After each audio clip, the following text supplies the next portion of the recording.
देश में नक्सलवाद को जिस तरीके से नासूर माना जाता था कि ये कभी खत्म नहीं होगा, लेकिन गृह मंत्री अमित शाह के नेतृत्व में नक्सलवाद अपनी आखिरी सांसें ले रहा है। गृह मंत्री अमित शाह ने एक इंटरव्यू में कहा था कि नक्सलवाद को हम जड़ से खत्म कर देंगे। वो होता हुआ भी अब दिखाई दे रहा है। दोस्तों, आपको बता दें कि नक्सलवाद 2010 में जब कांग्रेस की मनमोहन सरकार थी, तब ये देश के लिए सबसे बड़ी चुनौती थी। उससे निपटने के लिए कांग्रेस सिर्फ बैठकें करती रही और नक्सलवादी आम जनता के ऊपर बंदूकें लेकर खड़े रहे। 2013 में नक्सलवाद 126 जिलों में फैला था, लेकिन जब से गृह मंत्री अमित शाह ने बागडोर संभाली है, नक्सलवाद की सांसें फूलती हुई नजर आ रही है।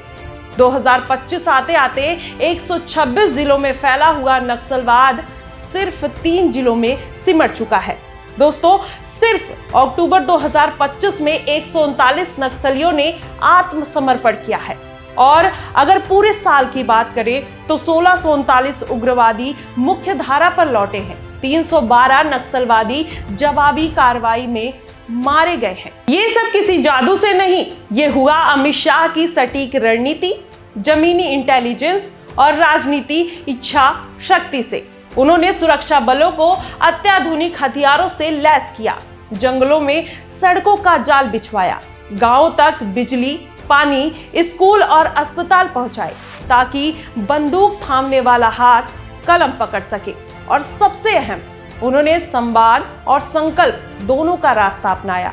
अमित शाह का संदेश साफ था, अगर हथियार डालो तो सरकार तुम्हारे साथ है, लेकिन अगर बंदूक उठाओगे तो जवाब भी गोलियों से मिलेगा। यही फर्क है उस कांग्रेस सरकार में जो मीटिंग करती रही और इस सरकार में जो इस तरीके के मिशन चलाती रही।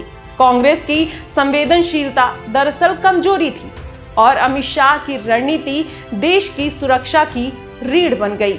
आज जंगलों में गूंजती हुई गोलियों की आवाज थम चुकी है।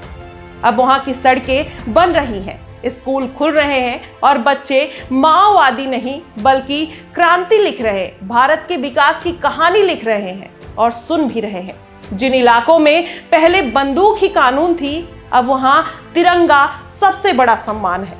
2025 का भारत इस बात का प्रमाण है कि जब राजनीतिक इच्छा शक्ति, सटीक खुफिया तंत्र और राष्ट्र के प्रति निष्ठा साथ हो तो दशकों पुरानी समस्या भी मिटाई जा सकती है।